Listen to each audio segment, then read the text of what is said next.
hard to believe that we're over 1 year in living with COVID. I clearly remember a phone call with a physician client of mine in March of 2020.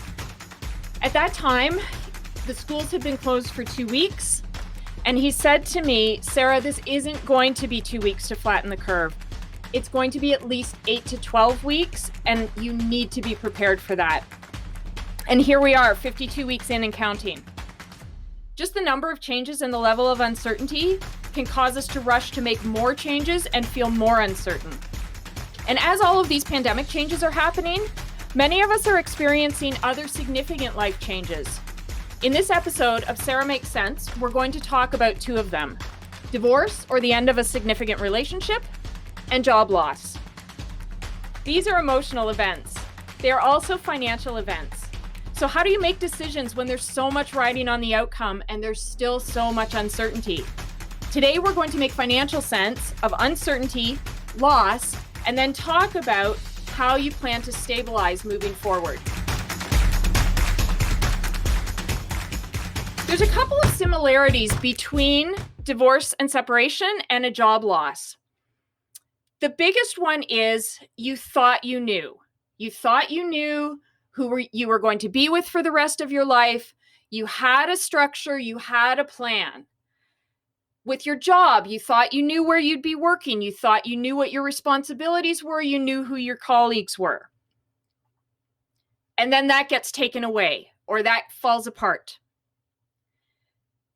But at the same time, you didn't really know. 80% of my clients who come to me, whether they are in either of those situations or not, overall, 80% of my clients come to me with cash management questions, right? Income versus expenses. I don't understand. Sarah, my bank account, I just can't figure it out.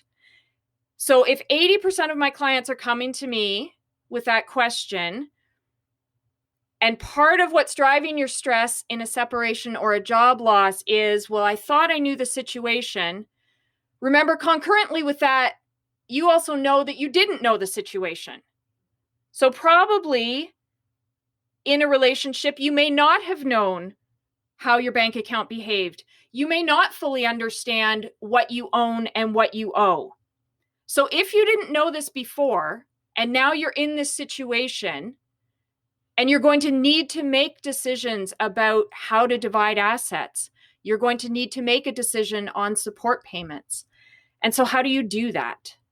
So that's one of the biggest stressors for my families when they are separating. The other one, when you're separating or in a job loss, is when you were together or when you were working. If you didn't have enough, so if you felt like your bank account was running either into the negative or kind of running right down at the end of the month, if you didn't have enough when you were together or when you were working at that job, how are you possibly going to have enough now? And so that, again, causes uncertainty, causes stress. And until you have clarity on where you are, a little bit of where you were, it's almost impossible to make solid decisions going forward. And so that's a little bit of what we're going to talk about today, is so you can help to start organizing your thoughts and understand where are your decision points, because we often miss those too. There's a lot of places that we can make decisions, and they're not always immediately obvious when we're the ones in the situation.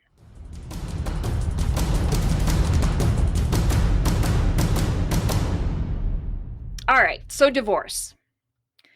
You're in a relationship, you thought you would be together forever, and now you're not. And you don't really know what that looks like other than you're ripping everything in half. But remember, I said 80% of my clients come to me with cash flow, expense and income questions. So you didn't probably really know before. So where do you start? Part of my role with my clients who are separating is to help them organize their stuff. So what do you have? Most people are surprised by what they own and what they owe. a lot of my clients in this situation, we spend time working through the idea of, if it wasn't for the divorce, I would have retired fine. And now there's no way I can do that. And I hear that it doesn't matter how old you are when the separation happens. I hear that across the board. What I often have to say back to these clients is, if you had come to me and you had been married for 30 years and you had come to me to do your retirement plan together, I would have told you that you were either in trouble or that you needed to make some choices. You weren't going to be able to have everything that you wanted. So sometimes the divorce is not compounding the financial problems that were there when the relationship was together. And it's important, I think, for clients to understand that for a couple of reasons. It helps them really understand then, what are they dividing, right? So then we can really get a solid sense of what's there. What does a division look like? What are their options? And it gives them a better frame of mind to move forward because they have the rest of their lives. Some of that is financial, obviously. Some of it is also emotional. So once you are separated, one of the joys of being separated is you then get to make your own decisions. So if you don't like what was happening previously, so if you didn't understand the ins and outs of your bank account, you didn't really have a good sense of the assets and debts in the relationship, once you are separated, you can make that choice for yourself. And so understanding that the divorce may not have tanked this beautiful, smooth retirement that you had in your mind gets you set up much better to both make decisions in the division and in the settlement conversation, and also sets you up to move forward better. A big part of getting things settled in a separation is understanding what you're keeping. So the biggest feeling, again, is loss, division, ripping things in half. But what are you keeping? And then what decisions can you make on that? One of my separation clients came to me after she and her husband had had several meetings with a mediator, and she was about to sign a separation agreement. So they had come to terms. And she contacted me because she got cold feet at the last minute. So she was ready. It had to sign. It had not been an easy process. And then a few friends weighed in, and her banker weighed in, and she got cold feet. So the two biggest assets that they had were a house and his pension. And in the proposed settlement, she would let go of any claim on his pension. So he was going to keep his pension. She was going to keep the house. And she said, Sarah, everybody's telling me that that's a bad decision. And I don't know what to do, but I can't. I'm so scared of the idea of going back and renegotiating this whole thing. So if I go back and say, I want part of his pension, I'm scared. We've gotten so far and I can't start over again. And I said, okay. So in our first meeting, we talked a little bit. So I had her numbers by then. And so I showed her, okay, so this is what it looks like. You understand what you're getting out of it. Financially, you are stable. She was employed. But then about 45 minutes into that conversation, she says to me, I really hate the house. And this was the asset she had agreed to keep. And I said, all right, so you have options though, because she's talking about doing, a 6-figure renovation to this house that she hates so that she could love it. And we talked about a couple of options. And then I said, all right, you could, remember, go back and ask to divide the pension and divide the house. You could sell the house now, so neither of you gets the house, and then you divide that way. And she said, I just don't think I can go back and start all over again. And I said, all right, so you can sign this the way it is. You keep the house, he keeps his pension. And then once you've signed and the house title is in your name only, you could list the house for sale and buy something that you really love. And she said to me, what? I said, well, you can sell the house. You own it. At that point, you own it. You can sell it. And that had never occurred to her. And she was a very smart woman. She had a PhD. So this wasn't a smarts problem. This was in her head, she agreed to keep the house in the separation. And she hadn't understood what her options were once the house was in her name alone. Of course, you can sell an asset that's in your name. If I say it to you that way, unconnected from all of the emotion of the separation, of the negotiations that had happened, of all of the stress, of course you would say, yes, I can sell the house. But it took for her somebody else saying, all right, you've told me your priority now is not to go back and renegotiate from the beginning.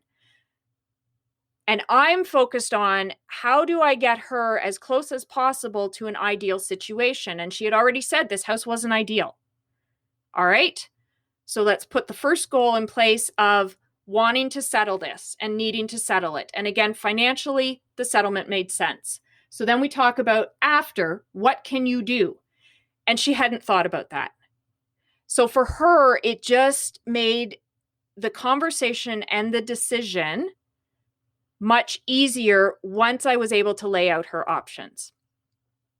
And as it turned out, they did go back and renegotiate the whole thing. They sold the house, they listed it jointly, sold it, split it, and she split his pension. And it worked out fine. So again, until sometimes somebody objective and observer comes in and says, this is also an option, it's very, very hard to see what's possible.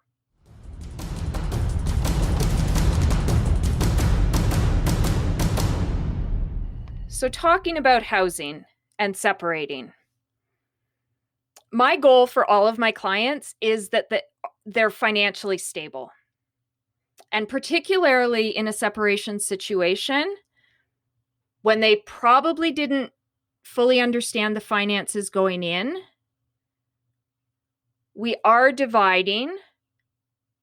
Household expenses will be different. Financially stable adults are just better parents. So my goal for my clients, especially in this situation, is that they are financially stable. And there are a number of definitions of that, but I think it's important that you work through those, again, in the emotion of the situation. Often, especially when kids are involved, one parent wants to keep the house. Often the other parent wants to buy another house. That's a lot of real estate on the same incomes that were previously supporting one house. So how do you look at what's affordable and what's not? What the banks tell you is affordable is very, very different from what's affordable on a day-to-day basis. The banks ignore a lot of your expenses. One of my families, he wanted to keep the family home. She wanted to buy in the same neighborhood. When I looked at their numbers, both of them would be running a slight deficit every year. And that to me was a concern. So I explained, here's what you told me was important to you. So I prioritized your expenses in this way. My concern is that both of you are going to be slightly underwater every year, and eventually that's going to catch up with you. And she was so upset. She was so angry with me. And she finally said, but the bank will give us the loans. I can get a mortgage and they'll agree to loan him enough money to buy me out of the house. And I said, I agree. Based on their incomes, the bank will lend to them because the incomes met the ratios that the banks use for mortgage. I said, but the bank doesn't care about all of these other expenses that you have that you've told me are important, particularly in this family, the activities for their children. It's important that you understand what's possible, because otherwise you're going to get in, and in a couple of years, you're probably going to have to get yourself back out, which I think can be more stressful than making a different decision at the time. And that was a real difference for me with another family that I was working with close to the same time. They also had children. He also was going to keep the family home, and she was going to buy in the neighborhood. And when we looked at it, they had a similar shortfall situation. The difference was they did both have some investments that they could have accessed to cover a temporary shortfall. The other difference for this family was both of them had much more upside potential in their income. So one of them worked for a startup company, so she had a bigger bonus opportunity, and he was looking at changing careers, and so he would have potentially earned more money. With my other family, they had both worked at the same companies for 18 years, which again, banks love when they're lending. When I'm planning, that gives me no upside, right? You are capped. So for my second family, as we talked it through, and they did prioritize the housing for their children, and so we worked out their long-term plan, and I was clear with both of them, you can do this, but the only way you will have a financially stable retirement is if you both sell your homes and downsize when the boys leave. So it worked for a time, but they needed to know how long was this going to work for. And in my opinion, they also needed to know, here's the change that you're also agreeing to today. So you are agreeing today that in approximately 8 years for this family, they would sell and downsize because financially stable retirement was also important to them. First, it was the boys, then it was financial stability. So we worked it out. Again, you're making choices that are focused on what remains, not what you've lost, but what remained and what stayed within their control.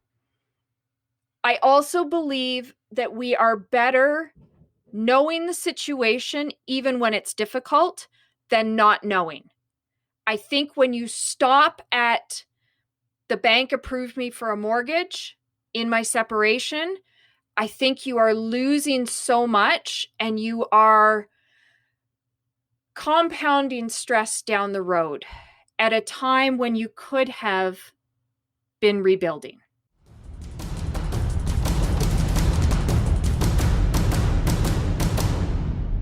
So moving on to job loss. I said earlier, there are some similarities between the two events.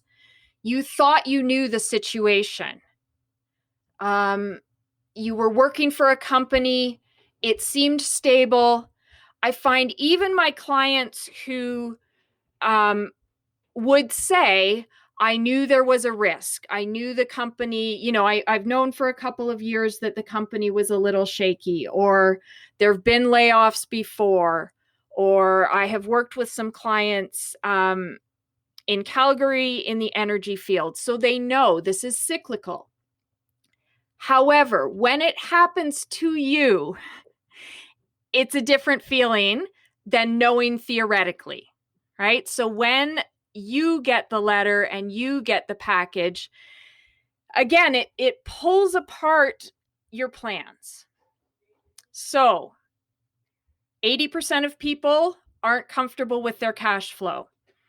then this happens, right? The rug gets pulled out from under you, or you're temporarily uncertain. And in a job loss situation, I find clients default to, what assets do I have? How much cash do I have?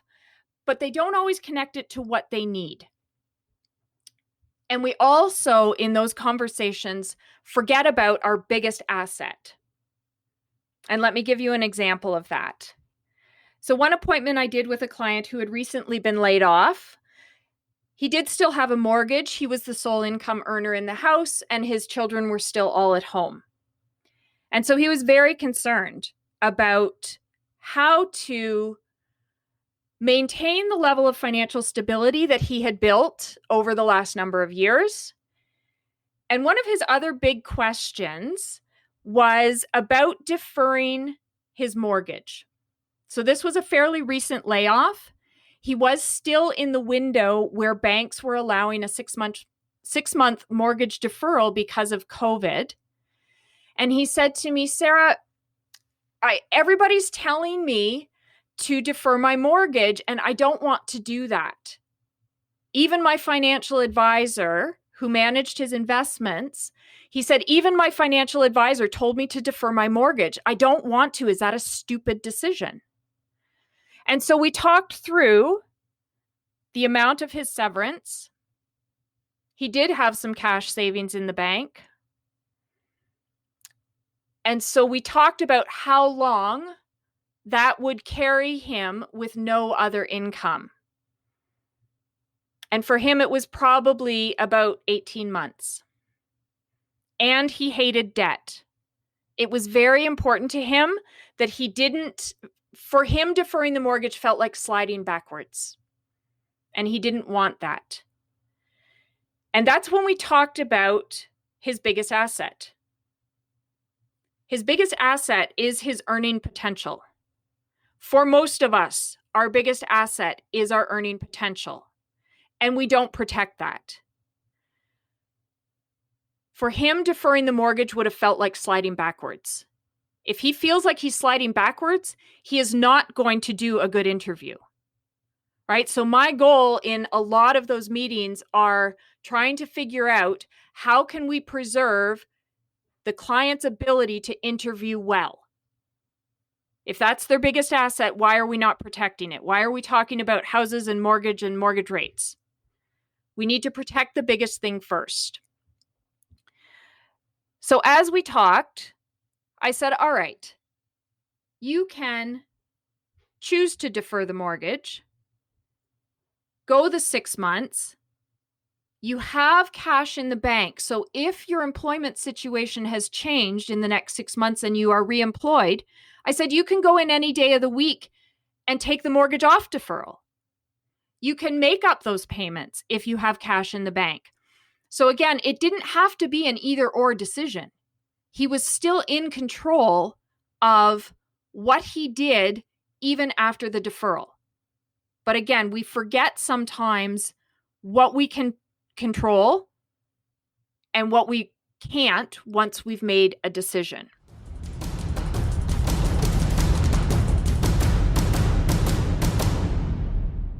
Another one of the clients that I did a financial counseling session with after layoff, he was a budgeter. If you've heard my other podcasts, I may have said the traditional idea of budgeting works for so few people that I'm surprised it's still survived this long. This was one of those clients. He had a spreadsheet. He had all of his expenses broken out, and he was very, very concerned about cutting costs because he had been laid off. And so again, we looked at what money did he have from his severance? What did he have in savings? What were his clear financial obligations? So expenses that he could not adjust. And he was going to be okay for probably 14 months. And so then I moved to talking about his biggest asset, which again is his earning ability.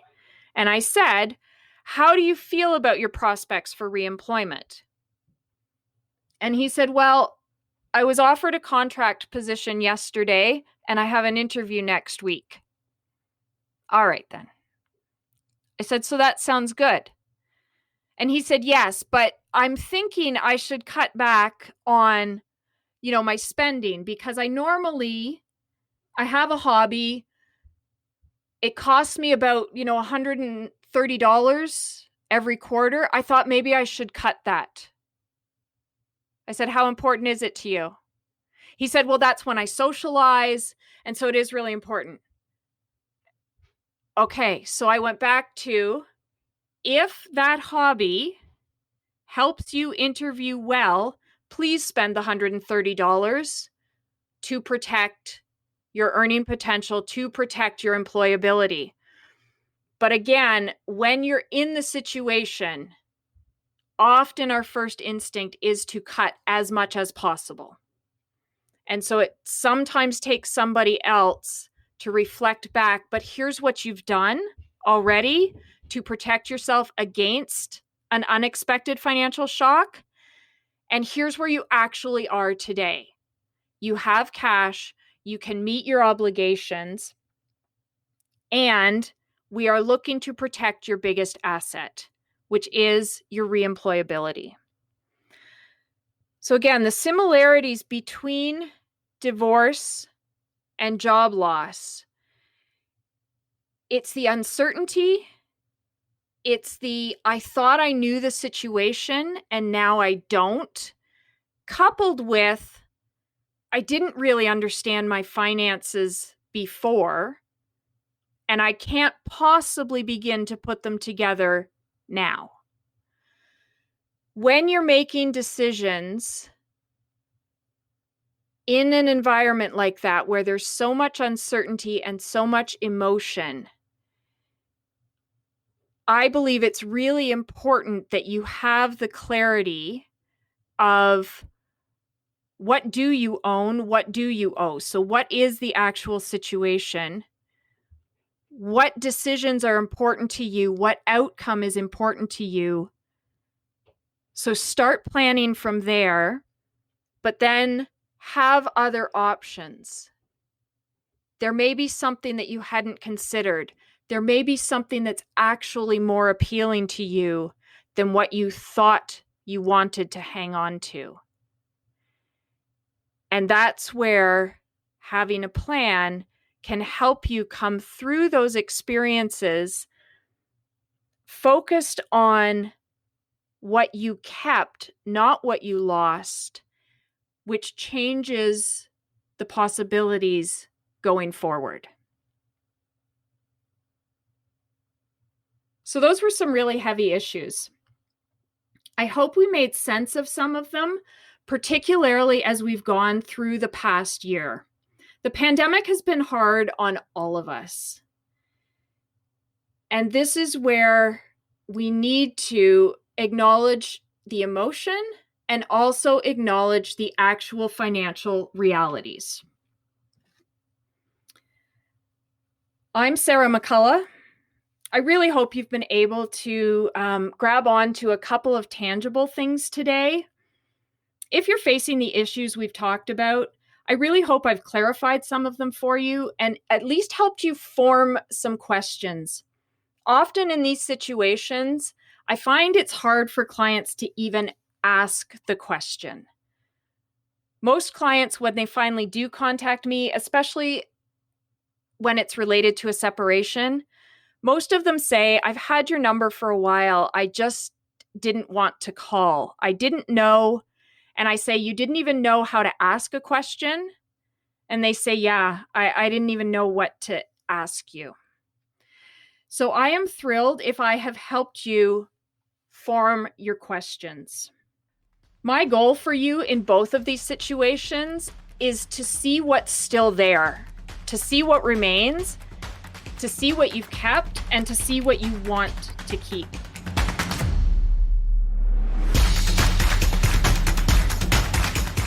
If this episode was helpful to you, or you think it would be helpful for a friend, please forward it. If you have any ideas for an episode, or if you have questions that you would like to hear me answer, you can reach me by email at Sarah, which is SARA, at wddevelopment.ca. And remember, your plan belongs to you, not to your planner. The information in this podcast is intended for general information and illustrative purposes. For advice relevant to your specific situation, meet with a qualified financial planner, lawyer, or accountant before making any changes to your situation. SARA's designations and licensing include Certified Financial Planner, Registered Financial Planner, Certified Divorce Financial Analyst, and holding an insurance license.